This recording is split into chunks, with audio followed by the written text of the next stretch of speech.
Rome, and that led to a time that became known as the Middle Ages that lasted until the 15th century or 1453 CE. Now, the first part of the Middle Ages is known as the Dark Ages. So the reason for that is as the security of the roads declined due to a lack of strong empires to protect them, merchants began to fear being robbed of their goods while they were traveling. So that fear, coupled with the deterioration of Roman roads, caused markets to cease trading. And thus the economy suffered. So that's why we call it the Dark Ages. Cities began to decline and money fell into disuse. So that first part of the Middle Ages we refer to as the Dark Ages. Now, we then, as we move through the end of the Middle Ages, we can start to see the Renaissance and Enlightenment occur, okay? So we're going to look at something that fell kind of in the middle of the Renaissance, and that was the Crusades. So let's take a look at those. Now, the Crusades were basically religious wars in which Europeans invaded Muslim countries, okay? So they were taking Christianity to the Muslims. This contact advanced European understanding of medicine, science, and geography. So these crusades, while they were trying to cause converts, actually helped to create a middle class. The economic and cultural advances made during the crusades resulted in the Renaissance. So if you go back, we're looking at the Renaissance and the crusades happening right there in the early part of the Renaissance, okay? Now, if we look at what is the Renaissance, it basically means rebirth, and it happened during the 14th and 15th century, and it was a philosophical and artistic movement that started in Europe and then it spread. So it kind of started in Italy specifically, and then it spread and kind of renewed interest in some of the ancient civilizations of Greece and Rome.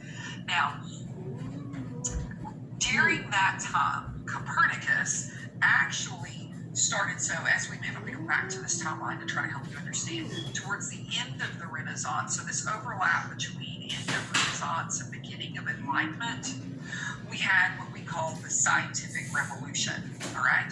Now, this was sparked when Copernicus wrote his book on the evolutions of the heavenly spheres that basically said that the universe was heliocentric, or that's a big word for sun-centered, all right, centered around the sun, rather than geocentric or earth-centered. So at that point, everyone thought the earth was the center of the universe, and what this book did was said the sun is the center of the universe.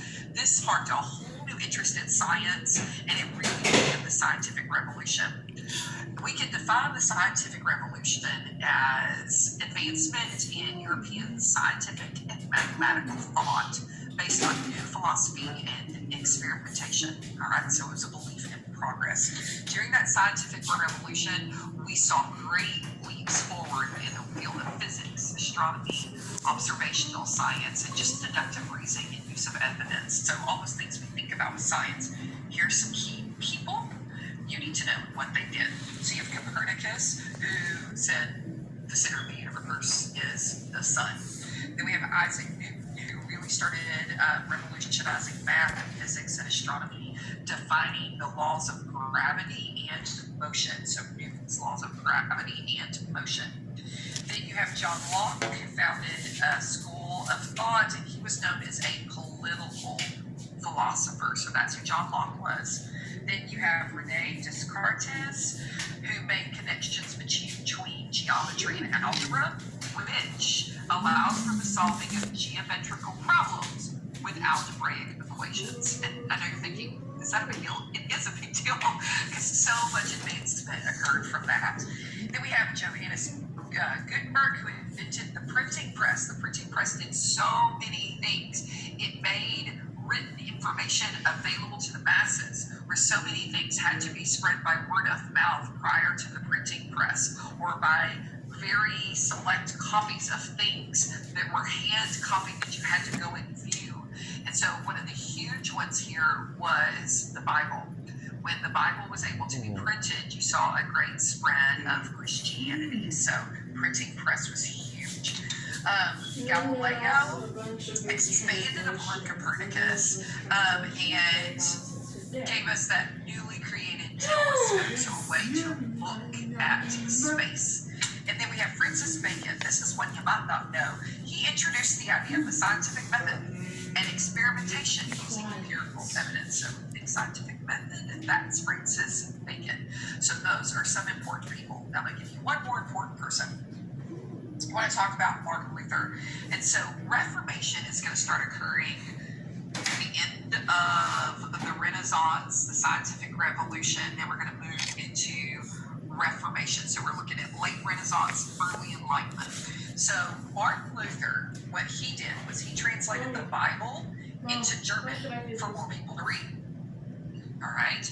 He wrote 95 theses and posted it on a Catholic church door, effectively weakening the church's power and beginning the Protestant movement.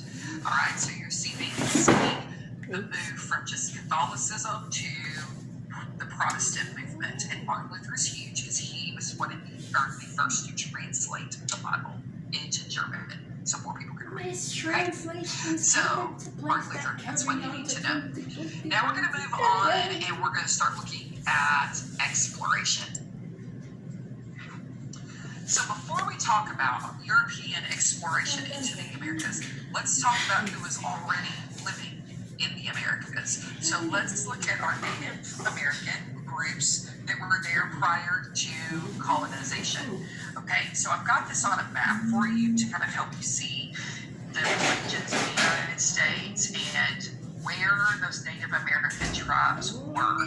So if you have any Native American tribe connections, you might be able to see, okay, where were they? And maybe that'll help you see why you have those connections based on where you live. But before the arrival of Europeans, what you need to know is there were several distinct Native American tribes, and they had very economic and cultural practices. So not all Native Americans operated and behaved and conducted life the same way. I mean, just look at how spread out they are. Geography is going to dictate a whole lot of that. So just know lots of Native American tribes. Now, on these next couple How do I slides, save this is going to this? be a lot of information. Ready? How do I save I've it? given you the region. What does the geography look like? Save it. Let me take a picture of this. Save the video I have taken. The video.